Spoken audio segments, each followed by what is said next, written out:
Well, there's been a lot of sports writers flapping their yaps about us getting soft. Stepping on your own dick. Doing the thing here. What? This is where men are men and the boys stay on the side and watch what's going on. What?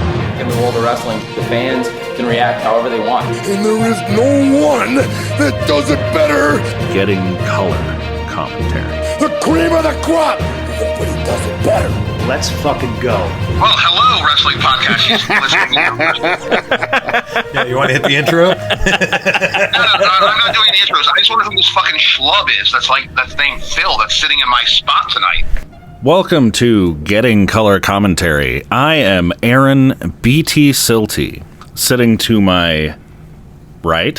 Oh, nailed it. I got the beautiful one. Oh, the six-string right samurai. Oh, that's me. Derrick Harbord. Yeah, how's it going? I'm doing good. Yeah. And we'll get to this in a minute in a little explainer, but Lloyd's not here tonight. Lloyd's not here, bro. Mr. Superman not here. Well, we're looking for a missing... I know. Mr. Superman, he know he's here. Okay, well, can you just give him this flyer? No, I have no money. Yeah. Lloyd's not here. So, tonight, we are joined by special guest host, Phill. The voodoo that you do so well. Ooh. Hello. Yeah. Thank you. Yes. It's my boy. I've been listening. What episode are you guys on right now? This is 32. 32. Yeah, 9 million. Isn't it great? Yeah, subscribe. Fantastic. You did already. You're Love it. great. Yeah. Season 666. Yeah. Never forget. There are numbers there. Perfect. We're only making them up, and none of it matters. Yeah. Do you have a BT for me today? I do. The BT today stands for Bolt Thrower. Bolt thrower. For those once loyal to Joe Hendry, you fucking traitor. Damn. Yeah. Get with the program now before January, where you're just a cuck like everyone else. I mean, I'm on board with, Joe Hendry. Believe. His Believe. theme song is just, played out for me. I mean, do you mean played out for you by the fact that we put it on at the bar for like 3 or 5 hours Yes. after Raw when we're bored? Yes. That's fair. I don't mind the clappy. The actual song, like itself, what he does. It's us berating you Yes. with it for Yeah. 3 or 4 hours at a time. Yeah. I can see that. Rough. But that you're is rough. But you're a treacherous little bastard. I can be. Yeah. Can be. It also is really good. Oh, yes. Yeah, yes, I mean- it is. Top notch. John Cena, step aside. Yeah. Ooh. Damn. All right. So, where is Lloyd? He's doing like when punk bands decide I don't want to be punk anymore. I want to be a unique individual and write my own songs. He's at one of those shows. Oh, Yeah. weird. Yeah. He's doing the super deep post-punk backwoods thing. Okay. Well, I mean, as long as he's got friends. But he does have at least one friend he's bringing to that show. Shout out. Lloyd's always got friends. Yeah. I do believe you guys have talked recently about making some merch, specifically about the fact that he's got close personal We have friends. been trying Yes. to do his close personal friends list merch. It literally involves a cape. Yeah. It is not a simple list. I need him. As a avid listener to the show and supporter of this podcast, the fact that Lloyd has close personal friends, I believe, should be known by everyone that's heard a episode. If you ever doubt it, Yeah. the guy that you thought was popular, that you knew that was special, Lloyd knows him. Lloyd does know him. Yep. Yep. Get over. And may ignore his phone calls to other people that are more popular. All right. So, kicking off the show with a little bit of news. Yeah, Raw and SmackDown going to 3 hours each. I don't know how I feel about this. I fucking love this. What? Why? I love this for we watch Raw in a bar. Yes. So the longer I can stay and slam drinks with my homies and watch wrestling, the fucking better.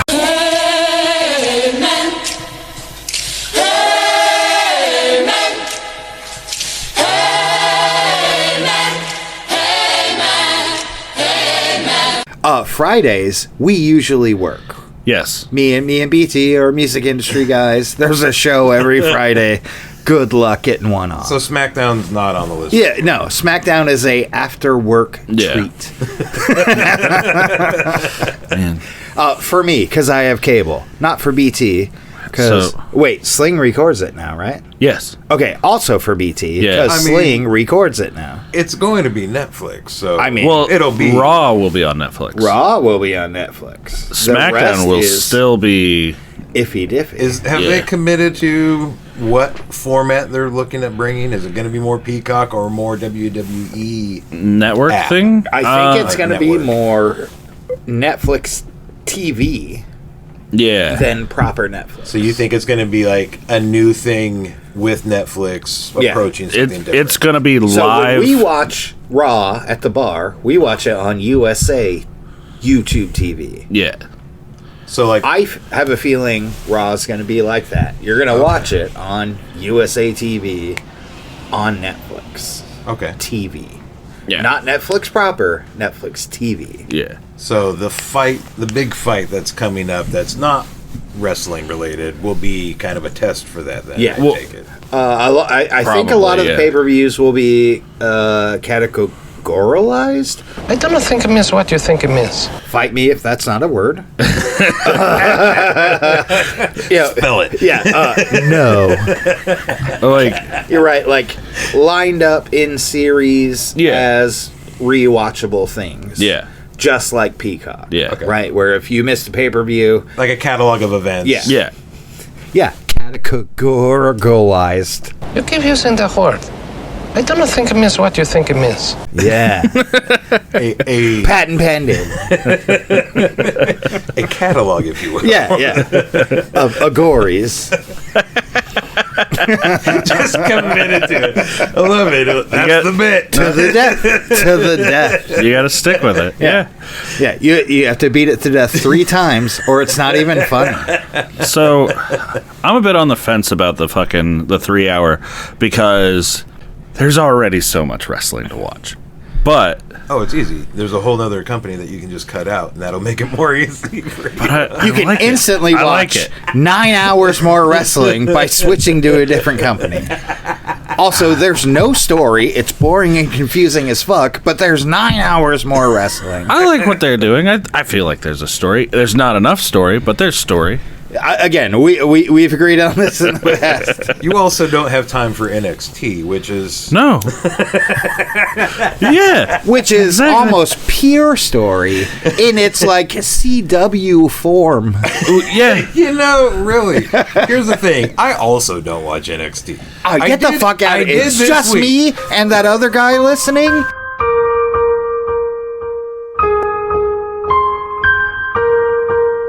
I did this week because you specifically were like, hey, we're going to need you on the podcast. Here's your homework. Watch NXT. Yeah. So I said watch NXT, the ECW one. Right. Yes. Like very specific. I didn't make you watch Halloween Havoc. I didn't make you watch anything before. I made you watch the ECW tribute. Fair. Yeah.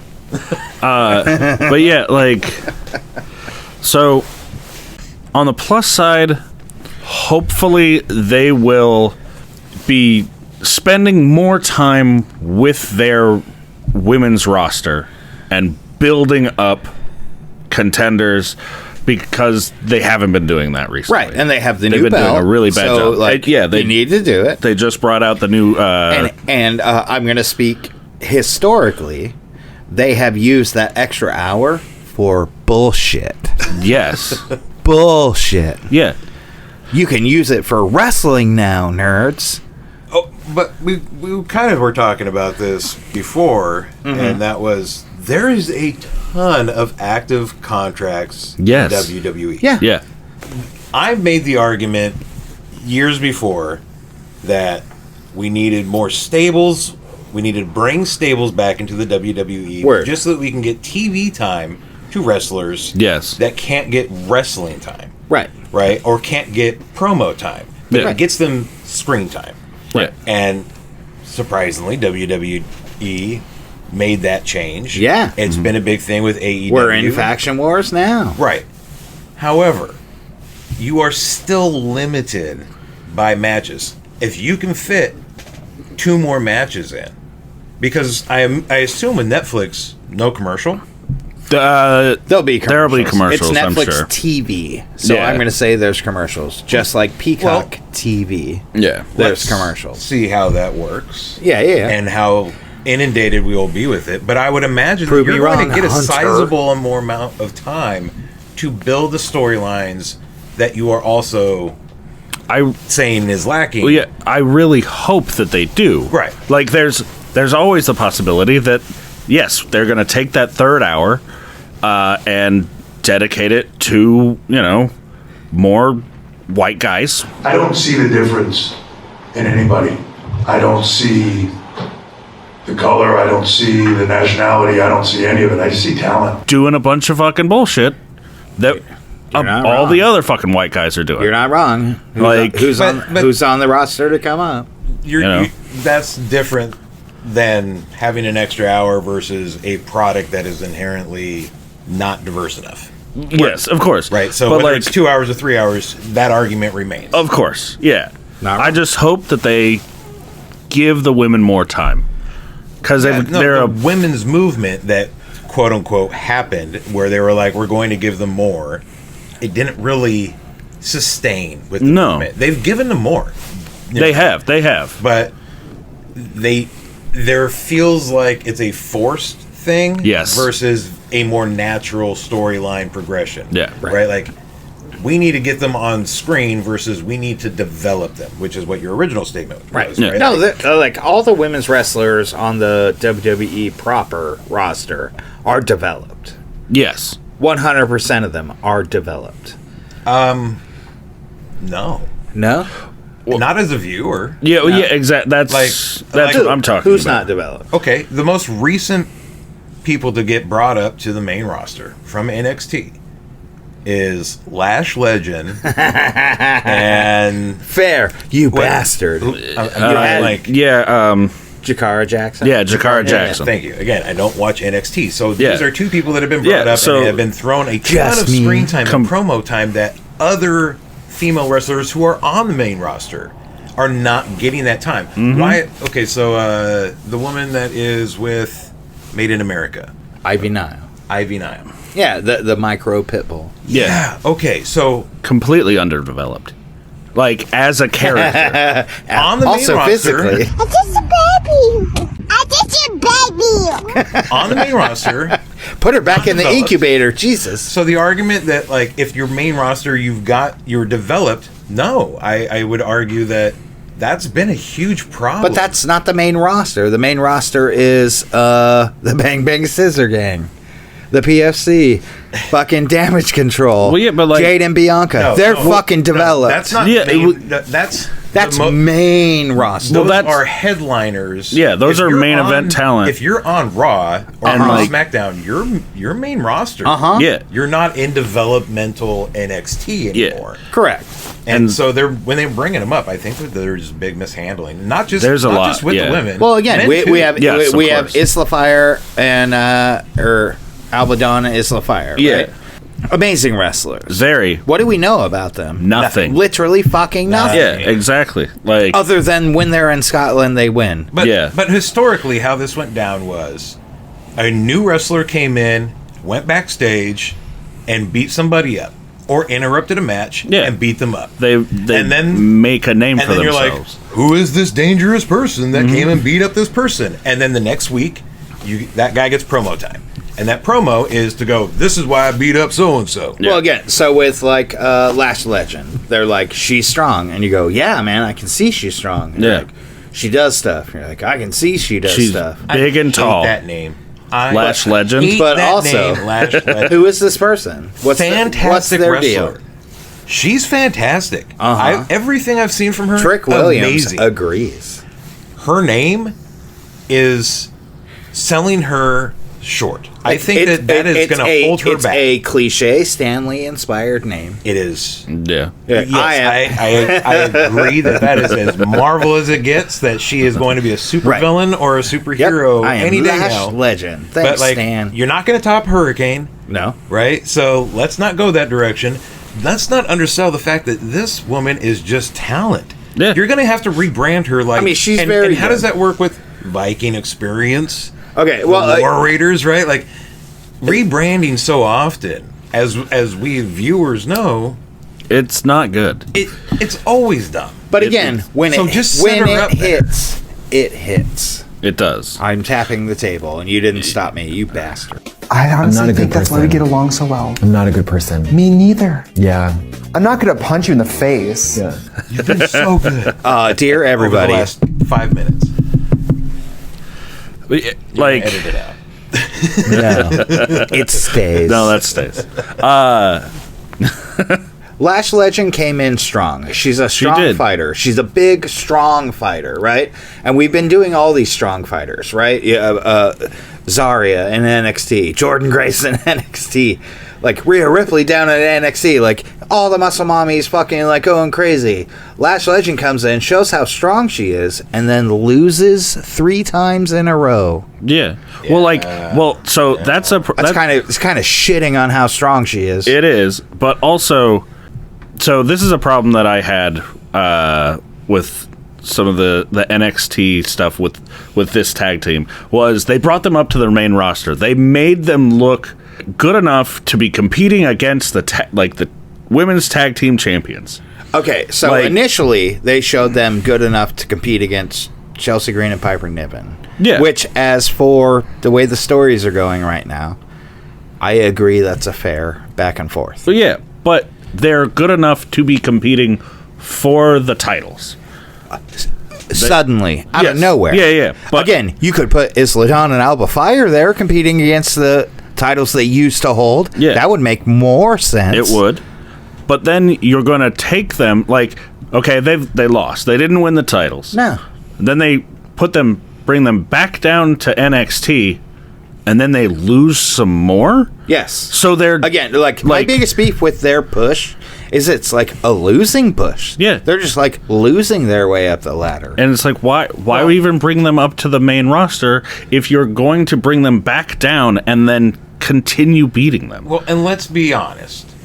She is what makes that group. Lash. She, absolutely. She has the physique.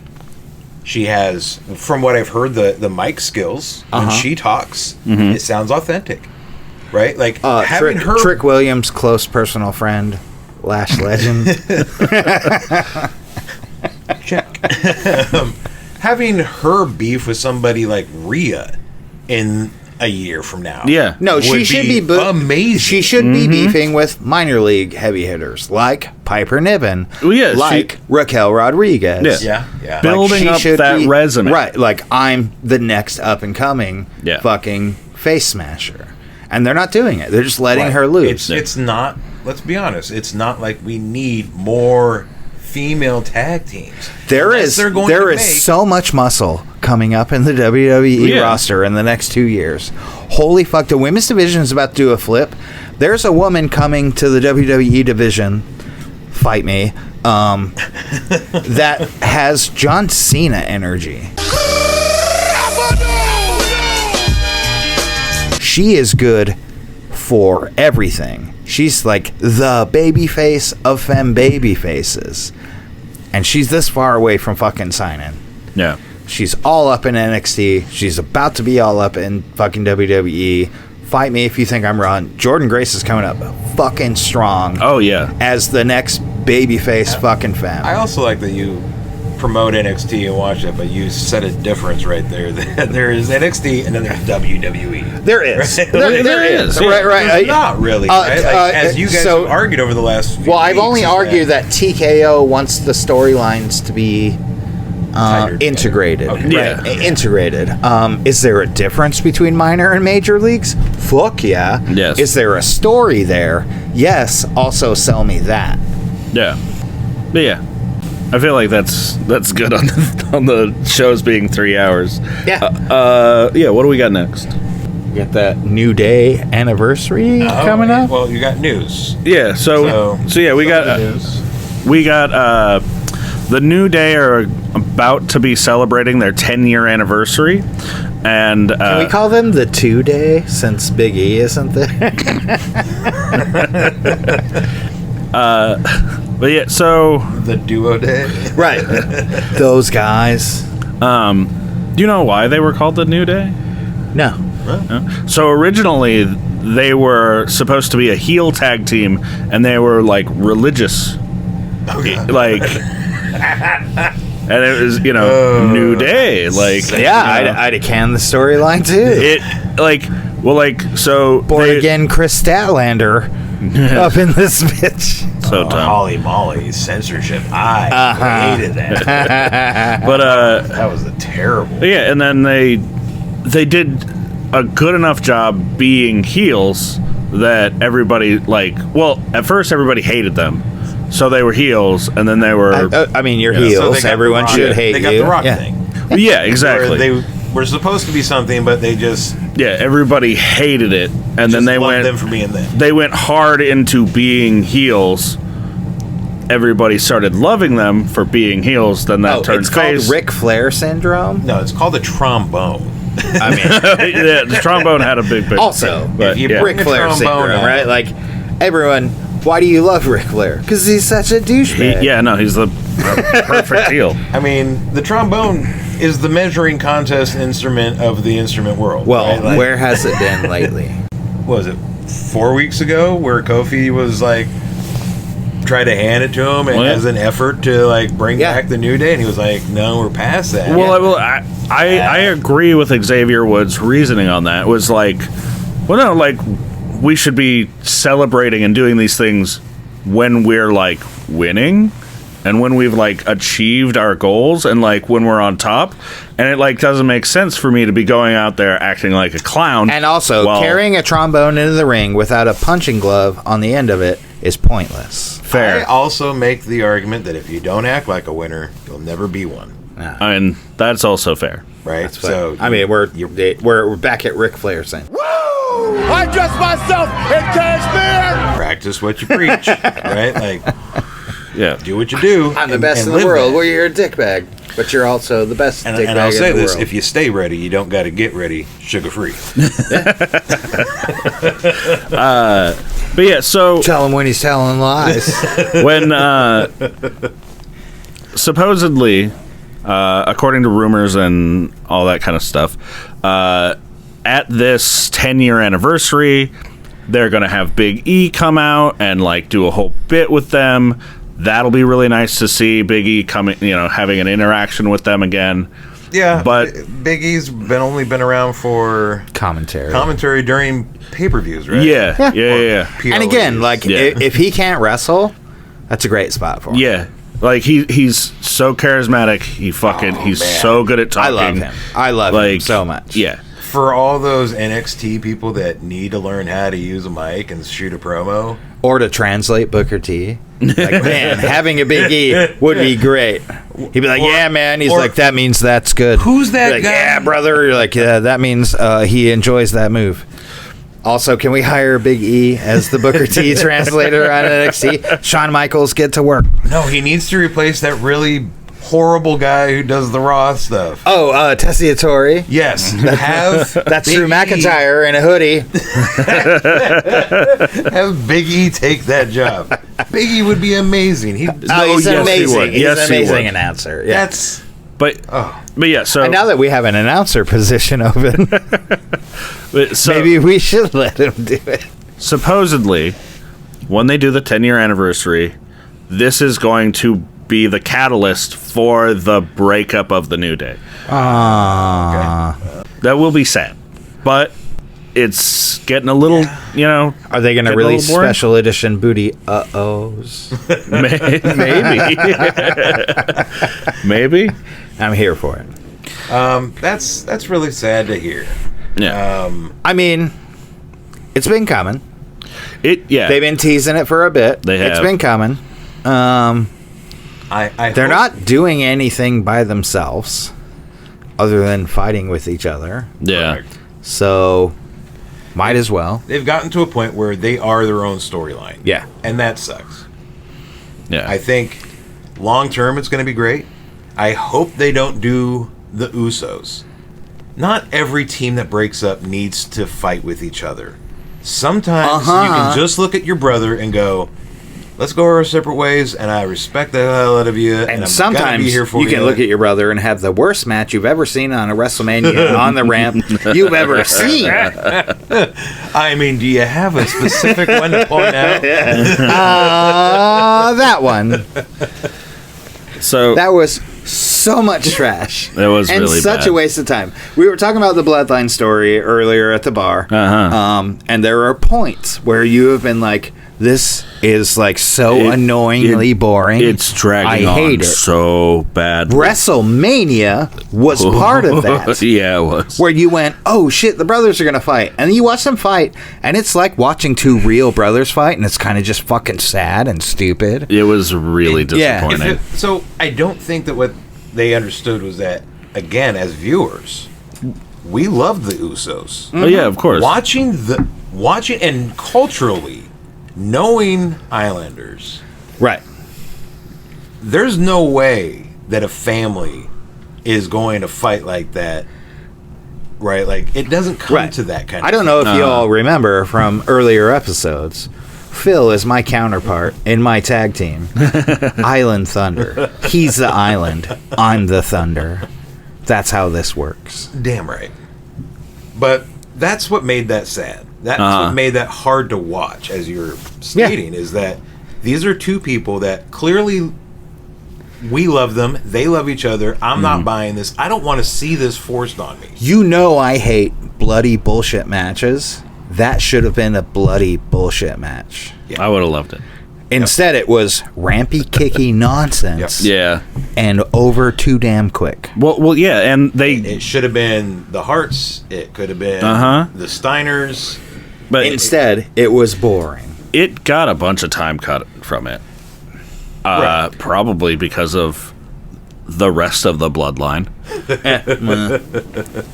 Thanks, guys. Facts. But, you know, I hope that the New Day can just shake hands and move on without it dragging on to being this thing, and let them focus on want moving to see on. the New Day go to singles. Yes. Yeah. And successfully have their own storylines. Right. To be like, yo, bro, I'm going this way. Yo, bro, I'm going this way. I want to see Xavier Woods hold gold.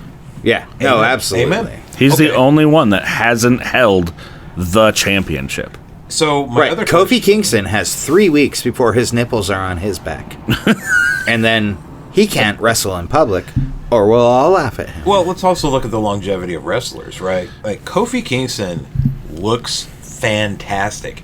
He's also been wrestling for like 20 years. I mean, you can physically see on his body it wanting to quit. And that's kind of my point, right? Like, that man at some point is going to have to just live that life where he's getting his flowers that he deserves. But Xavier's still super young, and Xavier has been amazing, not only professionally, but like, that guy's carved out his own path. Like, where storylines weren't being given to him, where he wasn't given time, he created his own podcast, his own video game show, his own belt, and it was all through his character. Yeah. Right? Like, that guy, as you said, needs to be given the push. Oh, yeah. Needs to be given that time. No, Kofi's had his. Yep. Time to step aside. If Big E's not coming back, push Woods. Yeah. Like, and if Big E never comes back, then he needs to get that moment to be celebrated, as we've done for. and on the bright side of that, then Ridge Holland can come up, and people will forget all that. They will never forget. Damn it. and you know, again, Big E taking over a Jerry the King Lawler type role would be fantastic. Yeah. Oh yeah. He's so good, and he's so wholesome in that role too. Like, which is a thing missing from announcement. Like that just like wholesome dude that says what it is. Well, and he's gonna. It's for me. It's the hype, right? That's the thing that gets me now. is that Corey Graves and what's his name? Tessiatori. No. Michael Cole. Michael Cole. Okay, yeah. They bring Mago. right. They bring energy and hype. Yeah. They are a good tandem. Yeah. Right. I'm not getting that at Raw. Like, it's Yeah. falling flat, and it has since what's his name left, and I say what's his name because I don't know Pat anybody. McAfee. Nobody's Pat my close McAfee. personal friend, so Pat I don't know McAfee. anybody's names. Hold on, I'm going to do the pencil trick. I did not do it. Oh. That was amazing. Amazing. Huge, even. I can't believe you pulled that Wow. trick Good save. I've never Good seen save. anything so intimidating. off. You can edit that. So, speaking on the New Day fighting each other, this is obviously where it's going. Like, there's no way they're not doing it. Like, I could see and I could appreciate them just going their separate ways. Like maybe Big E plays mediator. Yeah. But it doesn't seem like that. Yeah. Like, but they might. They could surprise us. Right, But like more than Big likely, E could easily play a management role, like MVP style, with both these guys. Or just play brother. Yeah. Again, I would be more in tune with the real, right? Like if Big E comes in there and just goes, "Hey man, we've been wrestling together for 10 years. 10 years we've been winning belts and kicking people's asses and making the universe happy, right? And bringing joy wherever we went." And that's literally what they did for 10 years. That was their focus. They were amazing. Yeah. And if Big E comes They're in, currently killing as it in moderator. Old Spice commercials. You're not wrong. Like they're a great team. But I think you're right, BG. yeah, I think they're definitely fighting. Yeah.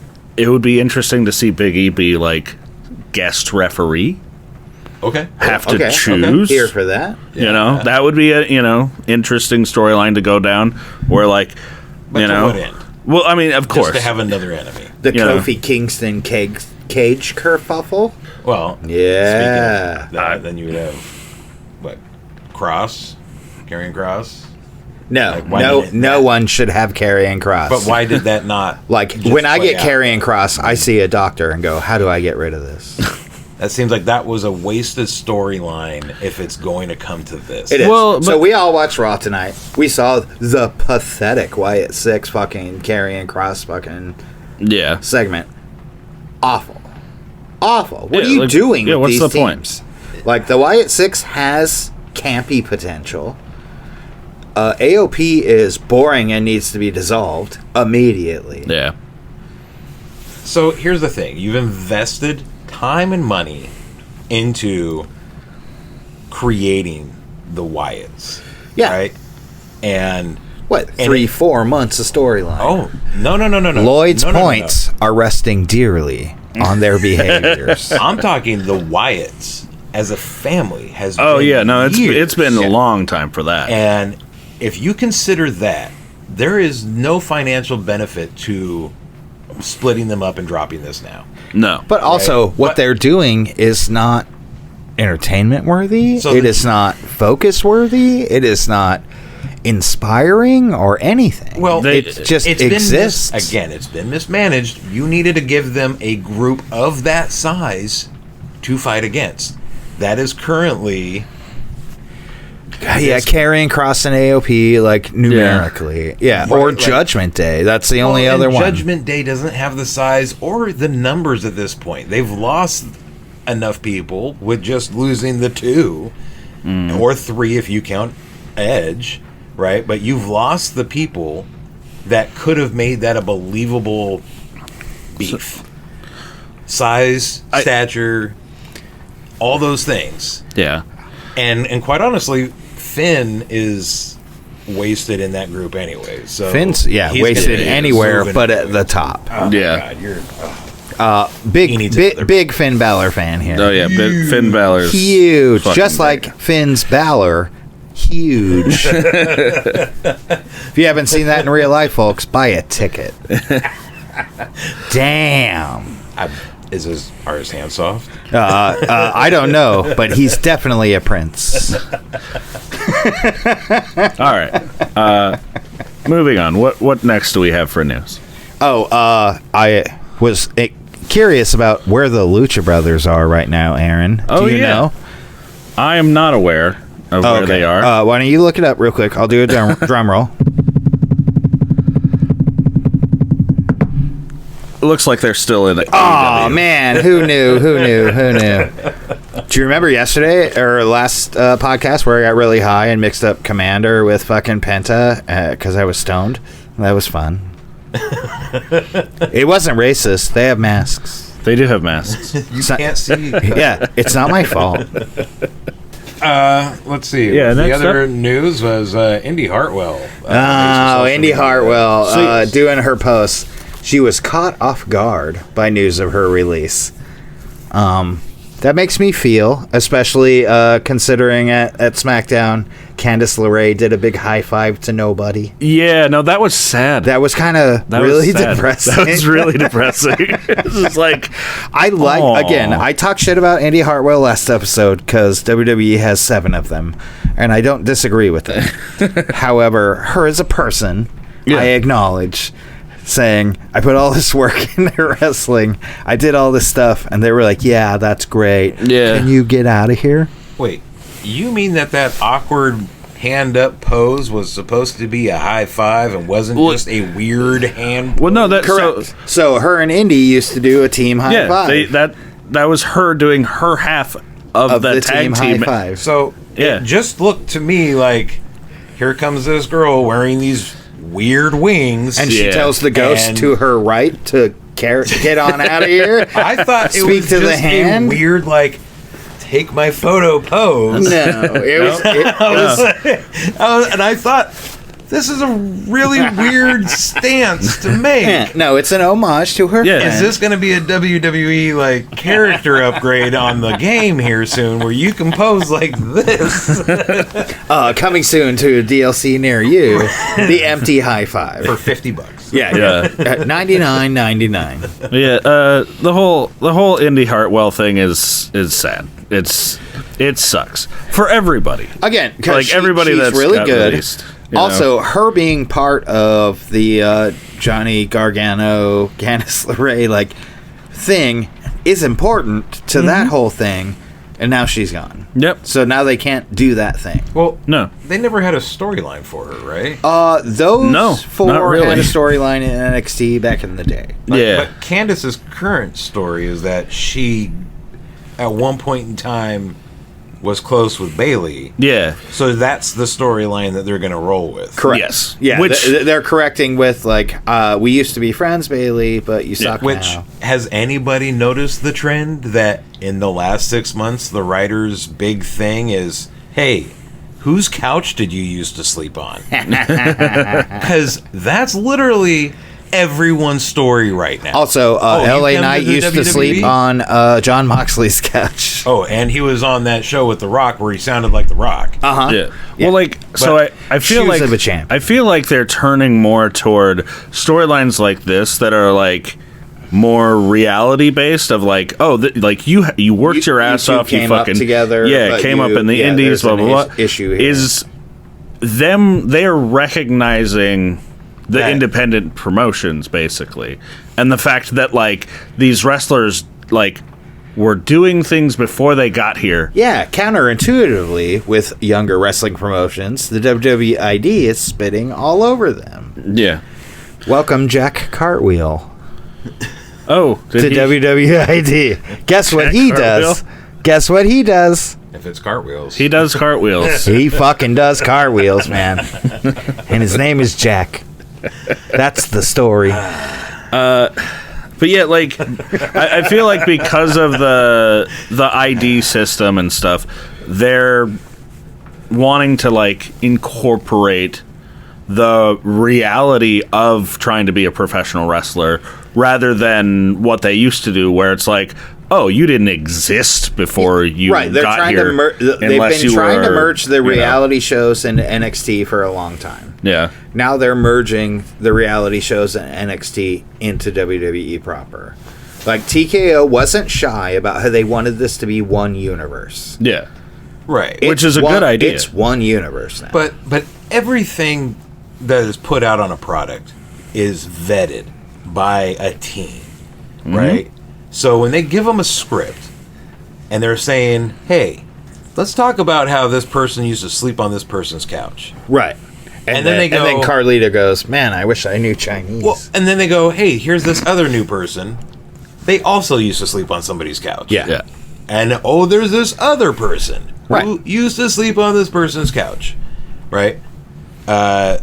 Detroit Machine Guns. Yeah. Oh, Motor City Machine Guns. Hey, those guys. Yeah, with the mitten thing. The guys who wrestle well but couldn't talk their way out of a fucking box. But that was their whole thing on one of the most recent. Yeah, it was Gargano. Right, was that? Yeah. He goes, "Yeah, I've known these guys since I was 19. What the fuck?" And then that was the same thing with Bailey, and that's the same. It's just, it's a weird thing, as if all wrestlers have not gone through an indie sleeping in the same room as somebody else. Whereas before it was everybody silent. has Right done now, that. TKO wants it to be so open that when we slam into the new era, we're ready for this combined universe of just like AEW, 3 shows a week.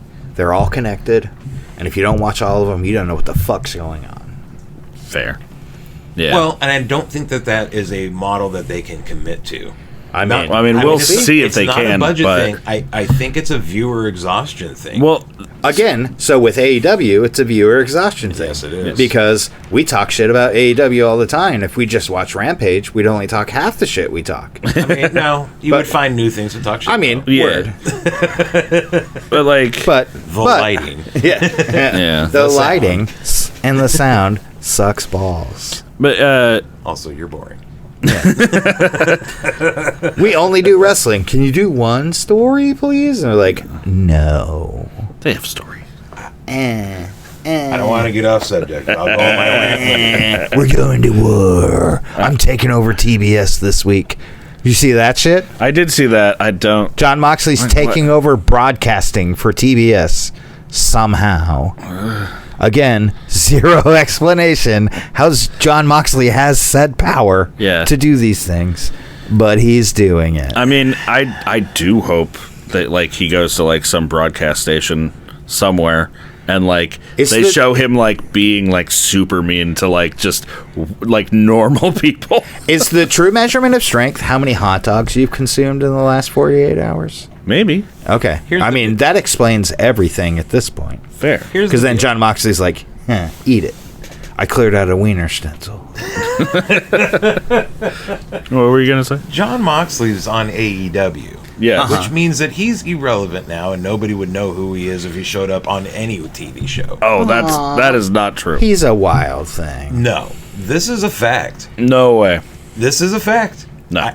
I think that as soon as you touch that product, you disappear from acknowledgement. I'm going to agree with you unless they put John Moxley back in WWE in any other way but the Shield. I agree. But that right there is my point. If he goes back to the WWE in the immediately, Shield. No, straight to the Shield. No. Well, like they can't. He doesn't do the have Shield. to. He doesn't have to. But if he goes back, he would immediately be relevant in other products. He could go to Good Morning America and be relevant, but not on AEW. Not even if he held the belt. Not even if he was. I mean, he does hold the belt. That's my point. Yeah. Nobody's touching Marina him. holds the belt. Sure. He's not going on Monday Night Football. He's not going to ever introduce a team, or he's never going to say, "Gentlemen." No, that guy for AEW is MJF. Swerve was doing it. Swerve's trying to do it. Yeah. It's still historically. MJF. I would agree with you. MJF. That's their one face. But again, I watched 19 videos of him at a Comic-Con this weekend. Hilarious. That's the one wrestler out of how many on AEW with a contract? Did you see him holding up a WWE title? Yes. Like it was covered in doo-doo? And they took the picture and he like threw it on the ground? Yes, I did Again, see that. he is like, he never drops. He holds his shit. Like, he plays his role. He is like peak. Mm-hmm. Peak AEW. Yeah. But it's one guy. Yeah. And that's not to take away from everyone else. Again, we talked about this earlier tonight. Like, fantastic athletes on that product. Yes, they are. All of them boring. Look at all our cool guys. All of them Jazz lacking hands. any Look at all kind these of cool guys. personality. Tony Khan needs to change so many things. Like, he needs to fix the names. There are too many people with the exact same name. Agreed. It's confusing. Like, Agreed. you say somebody's first name, you could be talking about 4 different fucking people. Yeah. Like, But it's part of that is because you don't have a personality to separate you exactly, from and anyone like else. he needs to build those. He needs to hire people who can do a better job than he does at writing characters and storylines, and like Also, with like the head writers leaving AEW, we don't know who's doing this right now. I'll give you a simple solution. I will give you contract rates based off of your merch sales. Go be a star. Well, and if you can't do it, I'm not paying you millions of dollars to live the cushy life just because I can. I mean, fair. Produce. But and challenge these guys who are at this point, it's WCW in the downfall. Yeah. It is well-paid athletes who are fantastic athletes who are not being challenged to be stars. Yeah. They're too comfortable. Fair. He also needs to be doing better with merch. Yes. His Agreed. merch is like, it's so bad. That was me. I lost Pete's It's notes. so bad. How Aaron. bad is it? Boy, are his arms tired. Send me Pete's notes again. Wait, how did you lose them? They're in your email. I was trying to look something else. You emailed them to me? Yeah. Got him. Okay. Cool. No, you're high. Yeah, like, yeah.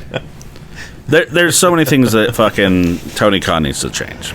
And you're right. And merch, I think, is directly related to AEW being a new product and having a lack of contacts to be able to sell the merch. No. Walmart's It's selling not. their stuff. It's not a lack of contacts. They're attached to. Being attached to things does not mean that you're attached to the right things. Well, no, of course, but like they need to produce more merch. Like, there are so many things where it's like, why do we not have access to every single luchador that is on our television screens masks? Right. Like all these CMLO crossovers and bullshit. Like, why can't I buy one of those masks when I go to the show? So, yeah. It's not being produced? It's not available on their website? Yeah, it's not available on the website. They're like, there's so many different things. Like, there should be. I wish I was hologram. Or is it like exclusive to come to our show and you can buy it? No. It's Either even way, worse. it's not there. It's even worse on the live shows. At least from what I've heard, people talking about of like, hey, when I go to a live show, what is going on? Somebody. Hey, I accidentally group dialed Lloyd when I was looking something up. So does that mean he's calling us right now? Yeah, he is. Fuck. Lloyd's not here, bro. Here, let's. Here, answer it. I already hung it up. Hold on. This is a Put it on speakerphone. professional. What's up? What's going on? Nothing. I drunk dialed you. Okay, that's what I was trying to figure out what's going on. Okay, say hi to everybody. Hi, everybody. Who the fuck is there? Me, Aaron, Phill, and the whole wrestling universe. Oh, as they should be. Yeah. Word. Did you enjoy your show? I enjoyed my show. Was The it show was fine. was it post-punky and fun? Would you like to shout out any close personal friends? I only had a couple close. My only close personal friends there were close personal friends. Beautiful. That's a good time. Well, Are you guys recording right now? Yes, we are. Yeah. You are live on air. Haha, you're on the show, nerd. Well, hello, wrestling podcast. Listening. Yeah, you want to hit the intro? No, I'm not doing the intros. I just wonder who this fucking schlub is. That's named Phill. That's sitting in my spot tonight. It is a really comfy seat. We had to put somebody in your seat. That is Father Everyone Voodoo shut up except doing for the Phill. voodoo Phill, that how you you doing do tonight? so well. How you doing tonight, Phil? I'm fantastic. I appreciate being able to sit in this really big throne of a chair over here. Right. Wow. Well, I'm the hugest, so we already know that. I mean, clearly they gave you the big chair. Of course, it's how it is. Songs from the big chair. It's another Tears for Fears episode, BT. Make sure you take care of that. Yeah. Tears for Fears in the thumbnail, nerd. Jesus. Gentlemen, enjoy the show. Thank you for doing it. Big ups for Research Pete. Do we get Research Pete's notes in tonight? It's next segment. Good segue. Man, who is this motherfucker in my chair? It's Father Voodoo that does the voodoo that you do so well. Whoa. We don't throw the father name around too often. No, I don't. With that being said, gentlemen, it was your show tonight. I'm going to go. I got this quick call that was like, what the fuck's going on here right now? I drunk dialed you. Yay. Yay. Phil, don't let me down. I'm doing my best. He's killing it. He's doing a great job. Cool. Catch you later, Bill and Ted's. Catch you later, Evil S's. See you, man. Bye. Well, that was nice. Yay! Look, Derrick's mishaps are beneficial. They always are. Mm-hmm. They're never mishaps. It's a blind bullseye. It is. All right, so yeah, what do we have next? Okay, so the next thing you guys have up is really hot controversy over the current women's tag team champions. They hate each other. Yeah. Dun, dun, dun. Where did you see this? Multiple places. Yeah. I saw it on What Culture. I saw it on Skeeta. I saw it on a bunch of things. Shit. They don't like each other IRL. And you remember the interview I made fun of like a few months ago where they were interviewing Jade and they're like, what do you like best about working with Bianca? She's like, picking out outfits and stuff. And they're like, what's your favorite thing about Bianca as a person? I don't know. She makes outfits and stuff. Like, all of that leading up to this, you're like, yeah, okay. Like, I get it. What's she good at? Making clothes. What does she suck at? Talking to me. Yeah. I mean, are you reading between the lines? If I am or if I'm not, like, they should roll with this split. Yeah. Again, Bianca's a standalone star. And yes, she is. I'd love to take this moment to say that Jade still hasn't been pinned since coming into the WWE. The chocolate goddess is still here. Nobody's talking about how this woman has not been put shoulder down at the count of 3. I mean, I am, but I'm just saying the words chocolate goddess. Well, and most of that shoulder down is in your head. Yes, that's the different website of mine. Guaranteed, they're going to split up and they're going to have a feud that leads into WrestleMania. Absolutely. I really, really, really want Bianca Belair to maintain her streak that she's building. Oof. Again, until they pick the next femme babyface, Jordan Grace. Yes, Bianca needs to do this. Like, I want Bianca Belair to beat fucking Undertaker's streak. There's 2 people who can be the femme John Cena. One's Bianca Belair, the other's Jordan Grace. There's nobody else on that list. No. Fair. Not at this point, at least. No. Yeah. I'd take away that the reason why they're together is that no matter how good Jade looks, she is prone to wardrobe malfunctions. Mm-hmm. Yay! And she's bad on the mic. Yeah. Ooh. And it's not that she's bad, like, but she says the wrong thing. Ready? But she's great in the ring. Not even that. Shut up. Damn it. She looks great. She does look great in the ring. She looks great in the ring. Yeah. She is being babied. Oh, yeah. Kid gloves. She has been kid gloved her whole wrestling career. Yep. Right. When you bring in someone who's too rich to wrestle but enjoys it anyway. Can we give Lash Legend a wonderful new persona and name and take her into that role? Of putting Jade down? Like the long haul? Replacing Jade and letting Jade earn the spot. I mean, that would be fun. I feel like Jade was really. I feel like Jade and exists popular. to put somebody over, and then she'll be gone. Who that someone is, I don't know. I feel like Jade is going to stick around until she gets a fucking movie career. It won't happen. I mean, it's not going to happen. Any kind of skills on a mic. No. That is why The Rock. Have you heard her scream, "Let's go"? It's the most irritating sound I've ever heard in my life. I could see it's like her nails on a chalkboard. I can see her having the same movie career that Ronda Rousey had. Which I would say is equivalent to the Hulk Hogan. Which you might as well have hawked a loogie on her. Jeez.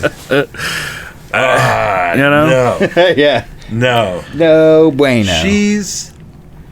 I haven't seen anything to impress me enough with Jade Cargill. No. I think that she was given a huge contract, and again, financially, as a corporation. Because we're paying this woman a ton of money, visually, she's the epitome of WWE. Is she? Visually. You just made the argument that there's a ton of muscle mommies available. She's not the only one. She's the Da Vinci. She's the Da Vinci. Yeah.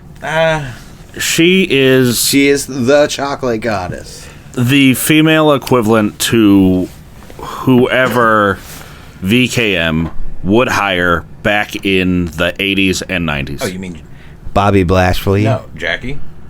Jackie, what? Or Jacqueline? Jacqueline? Well, no, like I'm talking. That's who it was, right?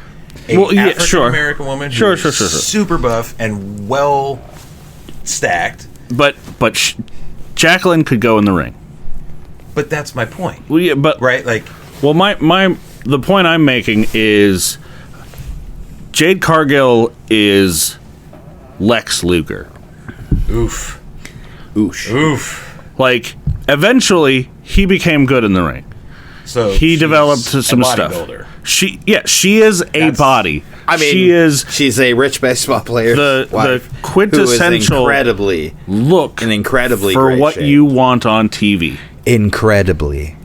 I cannot stress incredibly enough for how good a shape she's. But she's going to incredibly miss the fucking mark when it comes to cutting promos, wrestling, like no, she can't wrestling cut a in the promo. ring, Her life depended fucking on doing everything that you need to be able to do for the fans to get behind you, other than be able to fucking pose with your big muscly body. It sounds like perfect body, big muscly, perfect body. Sure. She would be a fantastic AEW wrestler.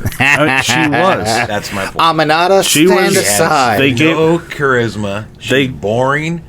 And they gave her the fucking Goldberg treatment. Also, Aminata's great in the ring. She is. Aminata is great in the ring. Yeah, she is wrestling jazz hands. Look at what we have. What a waste! Jazz what a hands. waste when you have actual talent.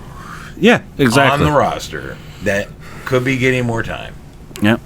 And I hope that the WWE sees what's going on and they do not put her over fucking Bianca Belair. I don't think that they should have them beef at all. Again, get to the draft, separate them without a beef. Do not waste Bianca's time putting them in a storyline together. That doesn't do anything for Is either any of of their us career. watching the Bianca Montez TV show? No. Yeah, no, me neither. I did watch the Miz and Mrs. show. Yes, the I time. watched the Miz and Mr. show because you liked it so much. I watched it. It was good. It was good. It was heartwarming. Yeah, I'm sure. see- Also, the Miz is the Miz. The Miz is amazing. I've seen clips from it and it looks funny. It's fun. And really, the Miz's dad is such a character that to be able to give him some TV time as well, especially after you used him in WrestleMania as you did. That boy took some punishment. All right. So where are we going from here? We are at the NXT ECW premiere and tribute. I fucking loved Yeah. everything that happened here. Okay. I am not a hardcore match dude. No, but you're like not. the ECW level hardcore match. Well, You've stated many times on this podcast that you do not like hardcore wrestling. And I'd like to clarify that I don't like unnecessary blood, light tubes, mud show bullshit. well, yeah, sure. You love the trash can bit. I love Trash Can Head. I love Trash Can Head. If we could do Trash Can Head once a wrestling promotion every week, I would fucking. It would make my day. It's the coolest thing. Do you just love tiny legs on a object? Yes. If they put a lampshade over their heads, I would still love it. It doesn't have to be a trash No, can. no. The trash can just wins because at some point the person is gone and it's just a trash can with legs that doesn't know what it's doing. It's super confused and it gets hurt. And it's funny for no reason except that reason. Fair. All right, let's go over the card. Yes. So, starting off, we've got Jada Parker, Keijo Bandit, going up against Lola Vice, whose ethnicity is awkwardly in question. Why? Because she's been a like saucy Latina for a long time. I don't think that's coming through anymore. I mean, at this point, does it even matter? Well, yeah, but if like, it didn't matter from the get-go, Unless fine. your name is Lash Legend. Unless you were like Lola Latina, like, right? Which she was for a while. So do you feel like this is like a Kofi Kingston thing where like they made her have an accent and then Hold on a second. Hold on a second. I got a question. Matter of fact, I got a problem. Aren't you supposed to be Jamaican? What happened to your accent? Are you a Jamaican? Did you distract it? Kinda. First of all, I love both these women because they fight with their butts. And if any anime fans out there have watched Keijo and love Keijo as much as I do and wish that was a real sport instead of wrestling, yes. I'm surprised that you haven't found that promoter yet. These two women could butt fight on a balloon in a swimming pool, no problem. Naomi would finally get the belt run that she deserves. Absolutely. All right. It would glow. Oh, it would glow. Again, the one thing I love about both these people is they're hip whip fighters. They slam their hips into people. They're like, I got a big ass, I'm gonna fucking beat your face with it. So I saw full transparency. I did not watch this full pay-per-view. It's not even a pay-per-view. He did try. No, he did try. I thought it was a pay-per-view, and I was like, "Oh, I'll watch it. I'll fucking." No, it's just a tribute. It was just booked there. It should have been a goddamn pay-per-view. It was a tribute. So it could be on fucking Peacock. They're not a cover band. It's a tribute. But yeah, so I watched bits and pieces. I didn't get the whole match, but this was the match with the brick, right? Yes. Go the brick. Fuck yourself with that brick spot. Oh, fuck the brick spot. There's a crowbar spot that's way worse later on in this fucking pay-per-view. What pissed me off about the brick spot is I believe Lola Vice got the brick to the face. Uh-huh. And then a fucking hip attack is what puts you down? You kick out of a brick to the face, and then a hip attack fucking takes you out. Oh, bitch, we're doing this sequence tomorrow in the parking lot. What's bad for your teeth? a brick. Yeah. I'm bringing a brick, and once you get up after I hit you and go, that wasn't so bad, I'm going to hit you in the face with my ass. If only I had the ass power. Jada Parker had. Okay, so that's funny that's the thing that you're held up on. I mentioned this earlier before we started recording. Sure. Here. The bit that got me was the ladder in the corner bit. Where the PlayStation 1 freeze? Exactly. They have Lola go over to the corner, and she's bent over. She's holding the third rung up from the bottom. She's bent over. She's not looking behind. She's waiting for the next thing. And as that's happening, her feet are like slowly walking towards the ladder that she's not moving any closer to. Like she's Frozen on a PlayStation 1 version of the game. Yeah. It's like No Mercy on 64. You're like pushing that controller to the corner, and the game's like, you can't do that move, and you're like, but I'm in the corner. You're like, you're not in the corner, but I am in the corner. And I need well, there's a ladder in the way, so you're not technically in the corner. You're like, fuck you, game. Exactly. and I watched as Parker grabbed every object in there and threw it down on the ground. Didn't she was taking inventory, Phil. She was like, all right, I have 3 kendo sticks, 4 trash cans, 3 ladders, and a table. I'm not asking you to hit her with every object you pick up, but maybe you just throw it in her direction like, fuck this bitch, right? Like I said, instead of just picking it up and observing, and as you said, taking count and going, well, this expires on this day, we purchased this on this day. Oh, I can't hit her with this kendo stick. It's expired. Right. Yeah. It was an awkward thing for what everything else looked good. Right. The rest of the match, it moves pretty fast, but there's this dead spot right at that point where you're like, what the fuck is happening? One of these two missed their cue. I'm not sure who it was. And NXT's really big on making sure that everyone freezes for the clip that they're going to show. Because you want the moment. Point. You want the moment. Exactly. Yeah. The moment. But posing for the moment is not giving us the moment. The moment that will be forever etched in my brain is that woman spitting out brick from her mouth. Right? That's the real authentic clip in that whole fight. She spat those brick out of her mouth, and as you said, should that have put her down? Shoulda. It should have, or it should have gone another 15 minutes. Quick fun story. I'm working in loss prevention, which is I catch people shoplifting for a retailer. That was my job for a while. I worked for a major home improvement place. Yeah. A depot, if you will. And I'm going out after the shoplifter who hits our garden door, which is solid. Was it an orange colored garden door? Yeah. Okay. Solid iron door out in our garden center. She does not possess the strength to open this door. So she does this lullaby spit with a bag full of shit she's throwing. And I just kind of go, hey. So you're under arrest. Why? I didn't go outside. But you really tried. You had intent. Yeah. You literally sat there. So it's the Pacific Northwest. It's raining. She's trying to hit this iron door. She can't move physically. Feet are moving. Feet are just scooting out underneath her like she's running a fucking marathon. It's Sonic the Hedgehog. I'm gonna get there. At some point. Bit. You're like. Hey, can we get on to the next thing here? Oh, I love it. Yeah. I love it. So, that's personally close to me in amusement as she just sat there and scooted into the corner.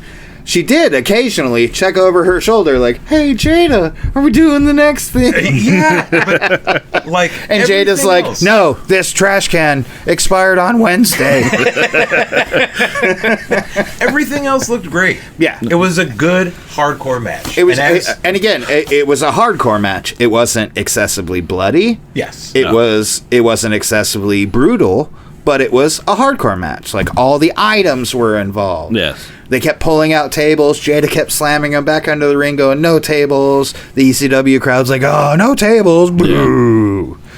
I mean, that is probably one of the biggest heel moves you can do nowadays. Oh, edging the ECW crowd back. Yeah, edging the ECW crowd with putting tables away is fucking great. Because they're like, oh, man, that was almost exciting. In that city for years. Right. Oh, yeah. At some point, I don't know. I would assume at some point that gets old. Yeah, you would think. But wrestling fans, I love nostalgia. This is true. Yeah. This is true. Jada Parker won. Yeah. Yes, Hip whip, baby.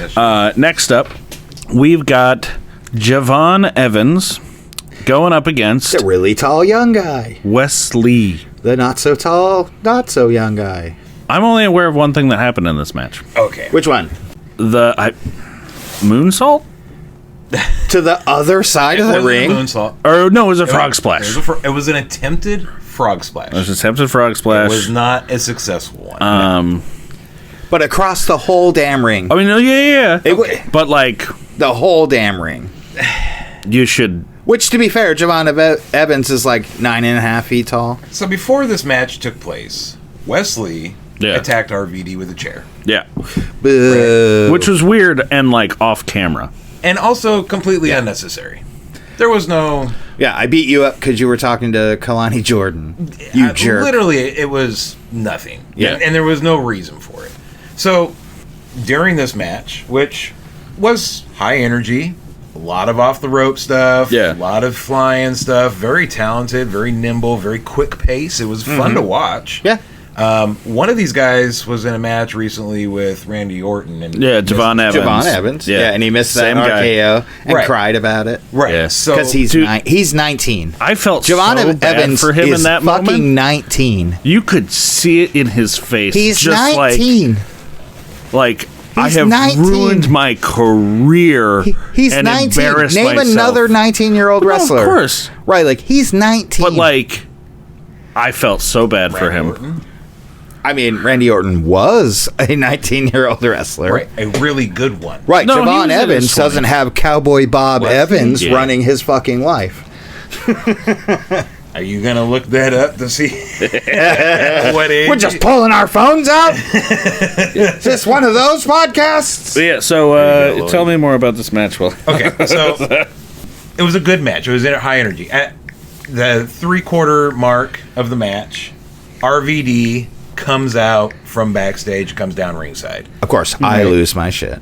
And Fair. Wesley, with chair in hand, goes to hit RVD again. RVD ducks it, hits the turn post instead, and he sets up. RVD has a particular setup for the jumping, spinning kick. What is that called? You're the biggest fan of Rob Van Dam. It's not the Rolling Thunder. It's Oh, don't put me on the spot like this. Van Terminator. He's right. Okay. So, he sets up to deliver this kick that I haven't seen in years. I assume nobody else has seen it recently. It's been a minute. It's been a minute. I don't know AEW about is the the last women place who that oil happened. wrestle at his house on his OnlyFans. Now, that's neither here nor there. Thank you. It's great viewing, folks. So, instead of hitting the kick, Javon Evans comes flying in and over the top rope, does a flip on the outside of the ring. Right. Completely interrupts it, and then RVD switches to cheerleader mode For the rest of the match, pretty much. which there wasn't much more after that. Javon Evans gets up, jumps off the turnbuckle, hits him. Right? Yeah. That's that. Hops back up on the turnbuckle. No, it was the one time. It was the one time. He gets up on the turnbuckle the one time. And he looks back at Rob Van Dam. Rob Van Dam's taking the moment to get the crowd involved and encourage him. Looks up. While this is happening, Wesley is currently in the middle of the ring laying down. Uh-huh. During the spot that's going on, Wesley starts to slowly roll away. While Javon Evans isn't paying attention, he's looking down at Rob Van Dam. In historical wrestling storytelling, you would have gone, I'm not going to hit that. That's too far. Right. Yeah. And you would have hit him again, you would have bodied him, you would have done something and put him in the right spot. You Correct. would have gone down there, grabbed his arm, grabbed his foot, and drug him to where you kicked can... him a few times. Yeah. Back up on the top rope. Yes. This is something that has been lost on recent wrestlers. Sure. Right? You have to sell the spot. Right? And Make so it make sense. Right. So when he scoots all the way across, you're like, this guy's coherent enough to move out of the way. He's in the far corner of the ring at this point. So Javon Evans looks over and he's like, I'm going to hit this. And the crowd is going crazy. Like, he's got to hit this. He's 19 and 9 feet tall. And he misses. He's got really close. By though. how far? Not much. No. He bounced onto him. I mean, that's close enough. If he was doing like I frog splashed the ring, bounced up, and then landed on this If he guy was and trying to it do hurt a him frog enough splash, to pin him. if he was trying to do a frog splash, he missed. If he was trying to do like the Benoit headbutt, he missed by barely. Oh, wow. Barely. He cleared almost that whole ring. To his credit, he cleared almost that whole fucking ring. All right. He didn't coast to coast it. No. No. right? We've seen coast to coast. That was not that. So was this diagonally across? Yes. Or like... Yeah, okay. diagonally across. Okay, Yeah. shit. And it was pretty impressive. I mean, it's an impressive jump, nonetheless. Yeah. Agreed. But I bet he probably made that jump in practice. I mean, maybe. But you just missed that spot with RKO. Yeah. Why not make sure you hit this? Tune it down just a little bit. Guarantee a clean performance instead of a wow. I don't need the wow. I'm already impressed by the fact that you're 19. Right. And right. You're fucking crazy young. And you've already been hitting all these acrobatic spots the whole match. Just nail this and call it a 3 and get out. A frog splash to the middle of the ring is impressive as fuck. To get up. But if you don't hit anybody and you just do that, historically, when we've seen everyone else do that, that's... I missed. Mm-hmm. I'm hurting. This is my opponent's time to get up and kick me in the face. Yeah. And so that was a missed spot. And then otherwise, again, beautiful match between talented people. Yeah. That really hit some really impressive spots. I hated Wesley up until his heel turn, and now I like him. Fair. So Javon Evans is just like the positive Nick Wayne of the WWE interviews. Yeah, where Wayne Brady? Yeah, he's just Nick Wayne. Son of a father. He's New Day material. If they were going to say, let's restart, pull in some young Xavier talent, out, that's the guy. Yeah. Okay. Yeah, Wesley during his face persona could have been that guy too. Sure. Okay. I didn't like him because he fell under that category that I hate, where guys are just guys. Yeah. Who are you? And you're like, I'm Steve McBride. And you're like, cool, but what do you do? You're like, I'm Steve McBride. Or is it the Hartwell argument where you already have him and now you have the two of them fighting each other? There's and they're the same. There's person. 10 of these here. That I don't want to be that guy, but there's 10 of these here. Fair. Yeah. Right. Body wise. Yeah. Personality wise, the same storyline. So him doing these outlandish spots with Randy Orton and Wesley kind of have helped push him up a little in my head, Javon Evans wise. Wesley's heel turn just sold it for me. Okay. Yeah. Okay. Because he was already good, but he was just he needed. Who are you? He needed I'm Wesley, something else, and I like Dragon Ball Z. And you're like, neat. Who are you? I'm Wesley, and I like Dragon Ball Z. You're like, neat, but also who are you? So yeah, we haven't. This will be the first for tonight. But hey, Pete, could you tell me about what was the distance in feet for that jump? Oof, that's a good question. Ooh, damn. So Pete, a ring do not measure this on a screen with a ruler. Oh, he'll look up the measurements of the ring. He tried to count diamonds. He did try to count diamonds. He tried to count diamonds. Pete, or he could have just looked at the. That hurt my feelings. I didn't want you to do that. Screen on the paper. It said this is exactly what's in this belt. I mean, there's that. Yeah. No, a ring is 10 by 10, right? So I mean, some are 10 by 10, some are. I believe the WWE has regulations, right? There's So rope height, top rope height is 4.5 feet. That's why I make fun of all the ladies that walk under the rope because you're like, you're so tiny. But yeah. So to go across. Yeah. Get at me, Pete. Something like that. So for this match, Javon Evans beat Wesley. Yeah. With that frog splash? No. Well, yes. Mildly? Right after? He hit his finisher. Okay. And then it was 1, 2, 3. RVD hops in, rolled him out, and that was it. Yeah. RVD, he wasn't wrong. RVD played cheerleader most of the match. Yeah, you're great. I feel like also, there was this spot before this match where Javon Evans was just walking around the Liberty Bell in Philadelphia. Oh, that's weird. That they continuously try to do Rocky montage. So he's walking around it, and he's rubbing his hands, Jesus. and he's licking his lips like it's a titty or something.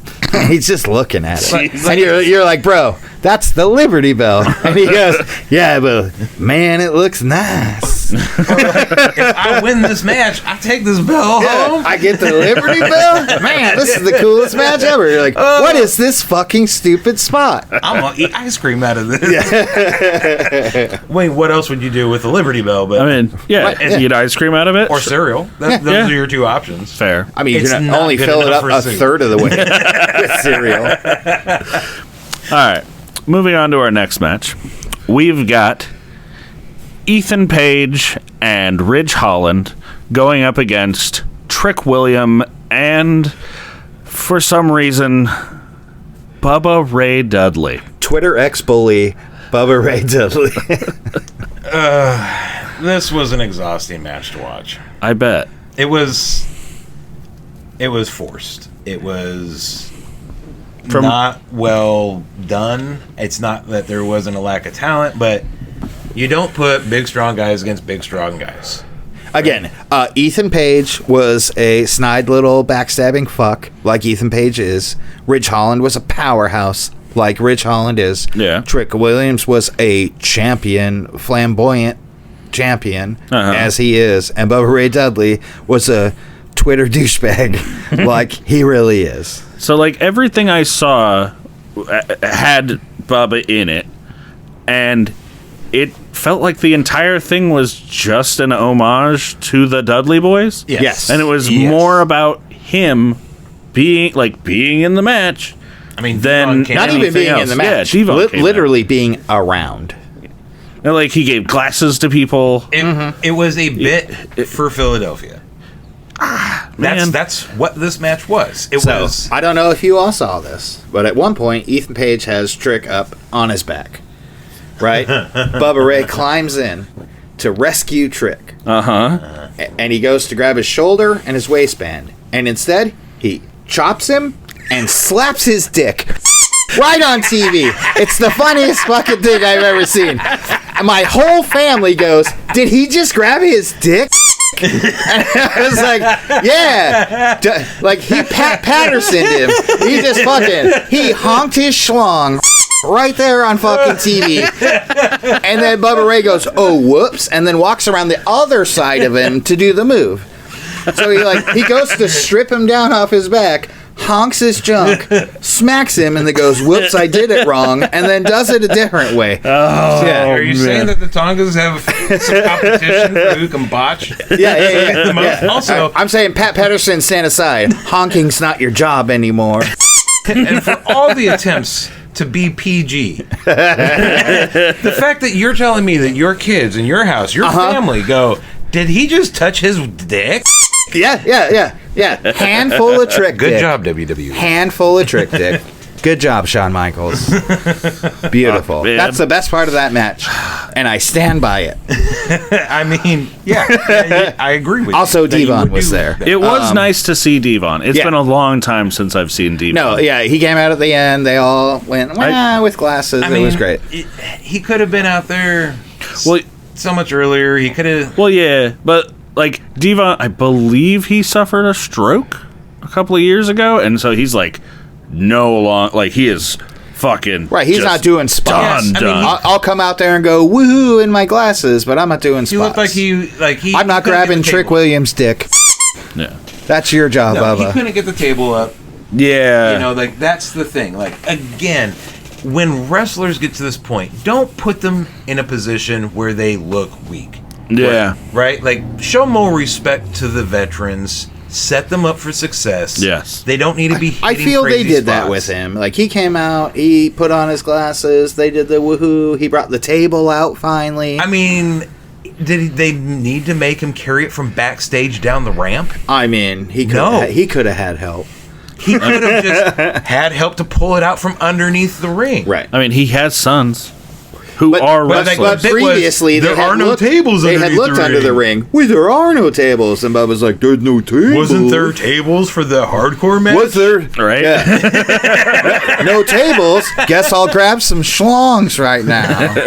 So those tables that we push back for the hardcore match have disappeared? Completely disappeared. They just Did disappeared. they all of a sudden decide that WWE actually has a use for all these tables besides breaking them? So yeah. Next, we have the NXT North American Championship. Well, Ethan Page and Ridge Holland won. Yes. Yeah, fuck you, Lloyd, and your points. Yeah. So next, wait, did you already say this? I did, but say it again. So yeah, do it again. Tony D'Angelo, defending against Nunzio. Yeah. Who? That is crazy to see Nunzio. He's the same age as fucking Chris Jericho. Again, also, Nunzio weighs like 80 pounds nowadays. It looked like it. And my wife made gasping sounds during every spot. This whole match, like, oh, that poor man. Yeah, if you ever wanted to see a wrestling match where your grandpa got beat up, this is it. Yeah. He had the tights on. They were doing it for Italian Brotherhood. You know. Yeah, very, very FBI crossover. It was really good. But again, it's just a skinny guy getting the fucking snot beat out of him by a bruiser. And if you ever wanted to know what the beautiful one over here looks like, it's Tony D'Angelo.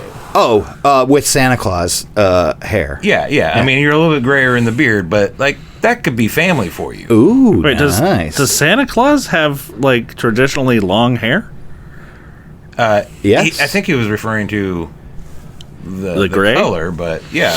I mean, I'm also referring to that Santa Claus traditionally has shoulder length hair, at least. Correct. Oh, it does? Okay.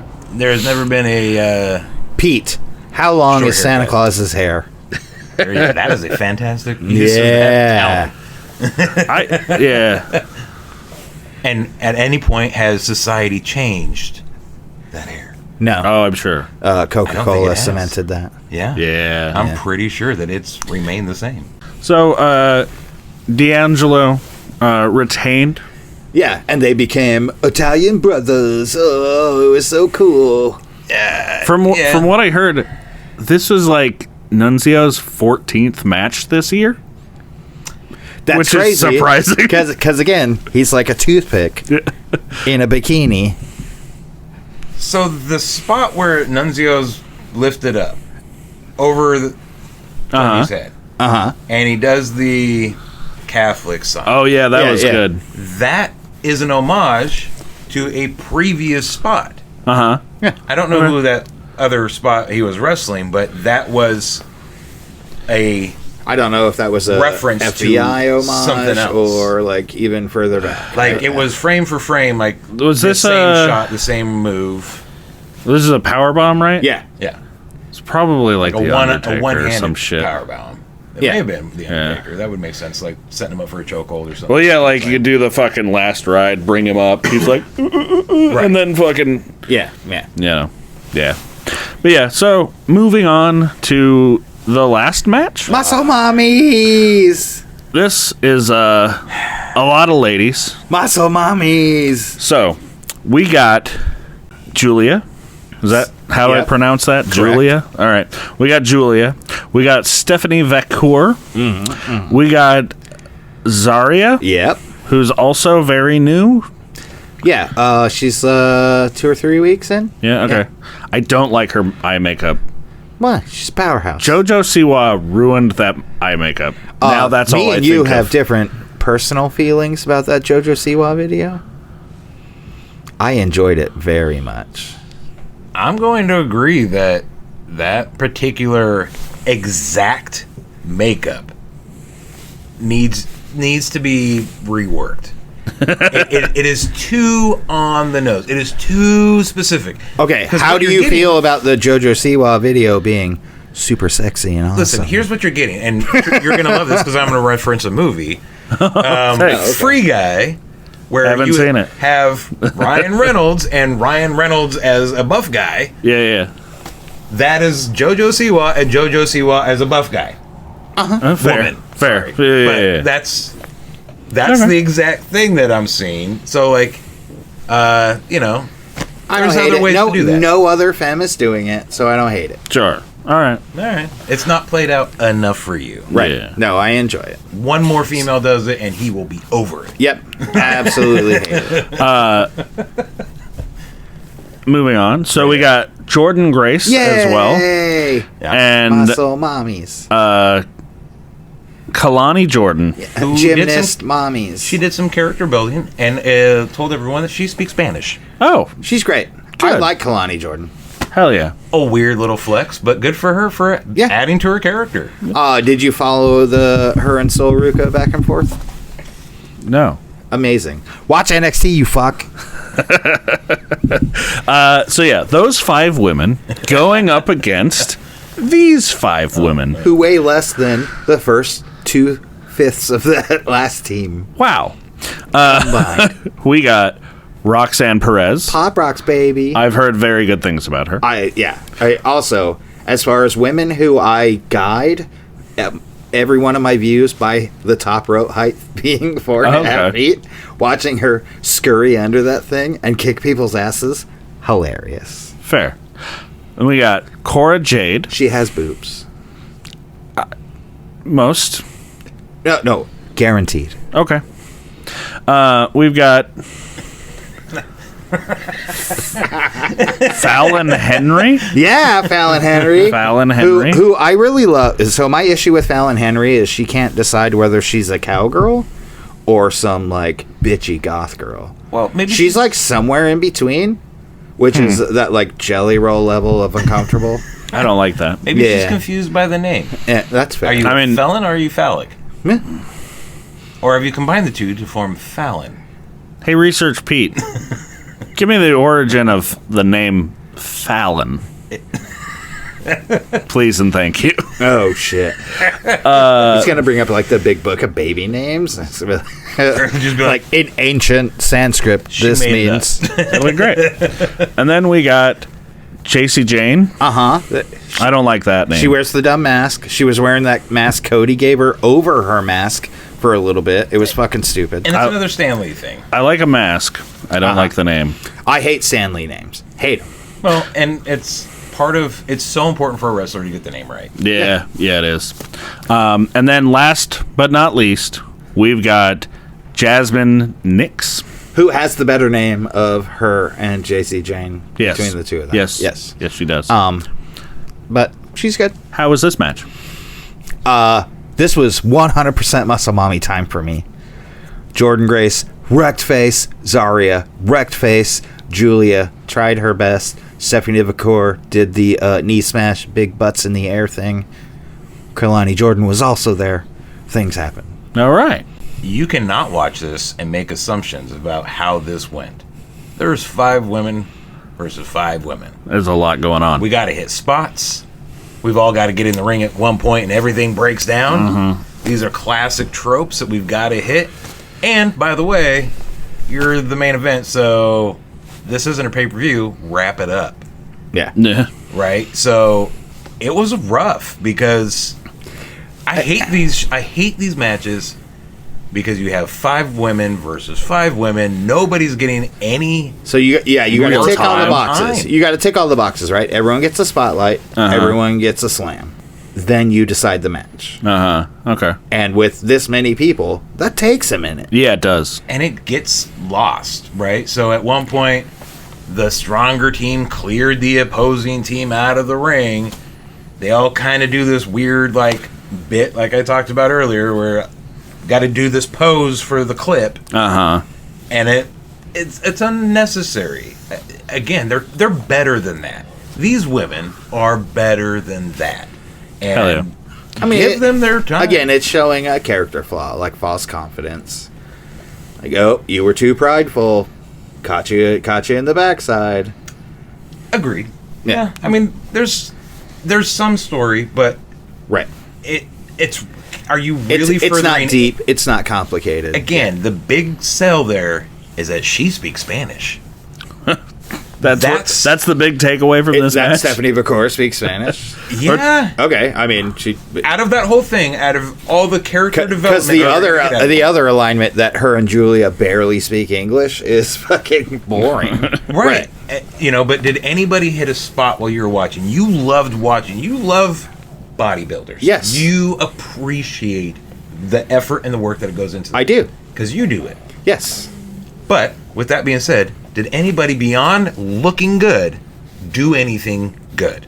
When Jordan Grace came in and cleared all the other team out of the ring, that was fucking amazing. One person got the right, and Zaria's win with the pin, also great. So two cool spots in this whole thing. Who took the pin? I think it was JC Jane or Jasmine Nix. Damn. Yeah. Again, they're not going to do Roxanne Perez or Cora Jade like that. Fallon Henry just won her belt. They could have, but if they were going to do it, it would have been Kalani. All right. So it could have been. It should have been. It wasn't. All right. So next up, we got Pete's Notes. Pete's Notes. It's time for Pete's Notes. It's Pete's Notes time. Time for Pete's Notes. It's for Pete's Notes. I appreciate how that song changes just slightly every time. It's because I fabricate it and don't care. It's awesome. Those are the words I use. You clearly love this man. I do.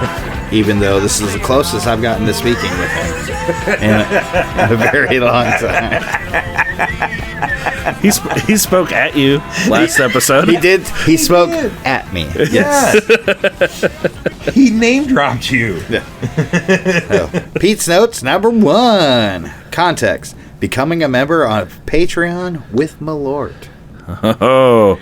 I would like to announce that I am the first member of the GCC Patreon since I provided Father Lloyd with Malort in the past before it was available in Oregon. Allowed, Pete. You know what? Yes. Get with Lloyd on your surprise, or else he won't do anything. That solves the question of how Lloyd will do that. This context, ring sizing. Oh, yeah. Yeah. Also, I forgot my ring sizers. Sorry about that. That's all right. Okay. In parentheses, it says, this one, Father Lloyd will get. Lloyd, listen. Lloyd better be listening. He's not listening. WWE should have paid a visit to a Buc-ee's. They have a ring sizing station. Dude. So if you're ever traveling about the South of America and you stumble upon a Buc-ee's and wonder, man, should I buy a new ring? It is not for your cock. Yes. It's for your fanger. Your fanger. You get your fanger sized. Hey, Pete. From now on, with all of your notes, I would like a random fact about Buc-ee's. Please and thank you. There hasn't been a taller order since Abe Lincoln wanted a burger. Yeah, that's an original, folks. I've never heard that. Waka waka. Because of the hat. Yeah, waka waka waka waka. Context. Who was the wrestler that had Yeet before Jey Uso? Pete says, this was a tricky one to dig into. Several individuals and businesses have registered the trademark for Yeet, or phrases using the term Yeet. West Virginia independent wrestler Casey Huffman first filed the trademark in 2021. There is some confusion if it was actually approved or not. Here's the history from newest to oldest with more or recent details below. I'm not reading this to you guys. Yeah, we're not reading that part. Hold on, let's see how many notations there are. 1, 2, 3, 4, 5, 6, 7, 8, 9, 10, 11, 12, 13, 14, 15, 16. This is by no 17, means 18, 19, 20. Your homework. 21, 22, 23, 24, 25, 26, 27, 28, knows that 29, 30 different applications that have been filed and or denied and or suspended. Wow. 30. Including WWE filing for Yeet Live pending November 8th, 2024. Wow. Oh, shit, there's more. Yeah, no. There are paragraphs. Okay. That's why I was like, we're not doing those. We're doing the paragraphs. Yeah, there's one for clothing. There's one for entertainment. There's one for wrestling. Blah, blah, blah, blah, blah. 1, 2, 3. About 27 different things. All right.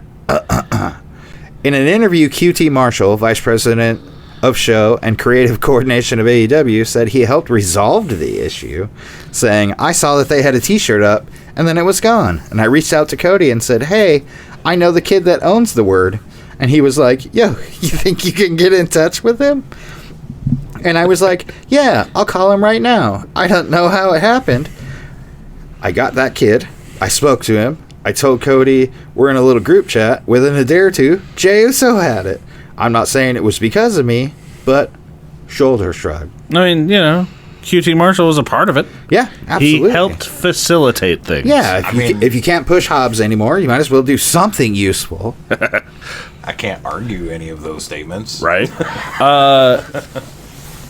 I still hope that the Huffman guy, I still hope that he that owns is 9 something. finger flicks up on my phone. No, I hope he gets something.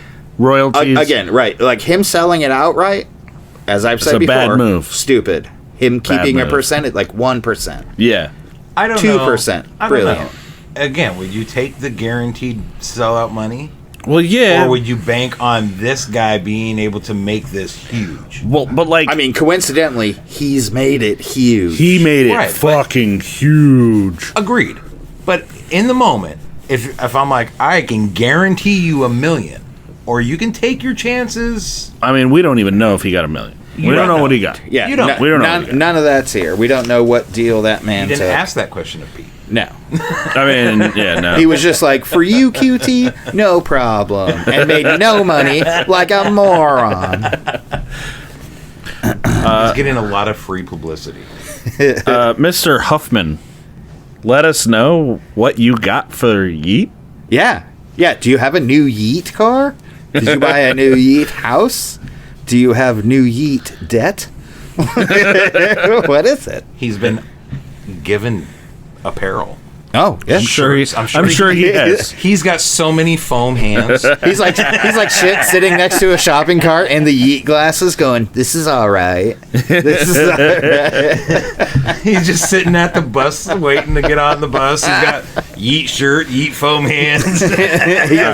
Can I borrow $2 for the bus? What's next? All right, context. Uncle Ben's band. Oh, yeah. The most important thing this week. And the name of Malort Regurgitation's first EP. I'm sorry, gentlemen. I've scoured and searched every which way I can, but I was unable to find the name of the band that Uncle Ben sang for. Aww. Boo! We have to go back to the drawing board and find a new name for the first Malort Regurgitation EP. Fair. It's spelled...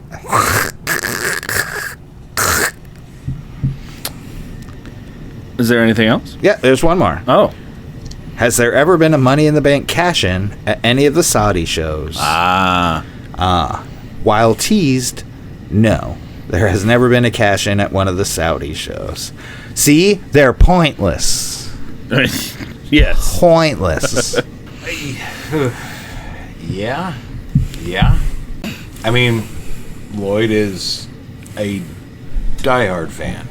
Consumes all content. Correct. Yes. And has outright said that's not one of them. Yes, this is true. I imagine that he's not alone in that statement and wasting good storyline on stuff that's not canon. I mean, that they should completely uncanonize the Saudi shows. They should be dark shows. Yeah. We should consider them dark shows. I mean, yeah.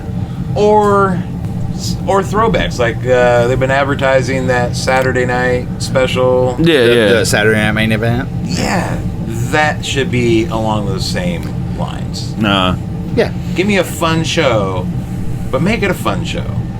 Right, doesn't matter. Yeah. Also, this was WWE Tokyo this year that you never let us see, you fucks. They didn't. I am still kind of annoyed by that. I'm mad.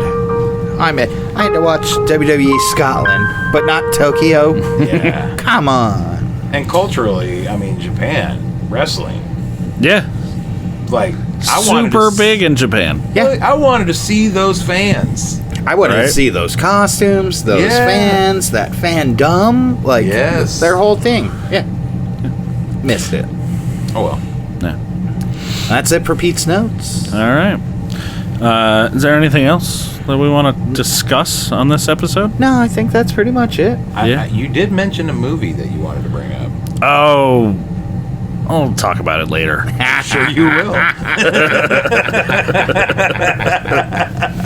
Well, BT, where can they find us?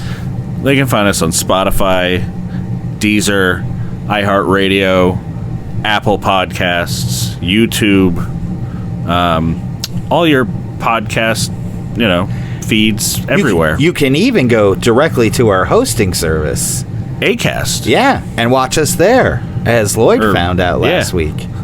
Amazing. He was very proud of himself for that. He was, yeah. And you guys have merch available? Oh, yeah. We do have merch available. Thank you for reminding me. That is a businessman, sir. Yes. We got hoodies. We got some T-shirts. More hoodies and T-shirts on the way. Yeah, more designs and stuff like that on the way. Yeah, go down in the description below, and you will find a link, and it'll be delivered by Amazon. It's beautiful. It's so fast. It is very fast. The holiday season is approaching. Yes. And what a wonderful time to make sure that somebody that you love is wearing some authentic, one-of-a-kind apparel. Yes. Yes, absolutely. All right. Do you have any sponsors that you need to shout out? We do. Yeah. We need to shout out Liquid Death. What are you having today, BT? Oh, I'm drinking on your Liquid Death experience. Dead Billionaire. Oh, yes. I believe it had something to do with a Palmer. Yes, Parnold Almer. Yeah, like that, but copyright. Is that guy that hits balls? He does. He does hit balls. From what I've heard. Yeah. I'm not very familiar with too many people that hit balls, but I watch oily men wrestle each other in their underwear. But nothing's gayer than balls in sports. If you had watched this NXT episode, you would have seen a man hitting balls. I mean, I've seen that kind of hitting balls. Yeah. It's just a friendly honk.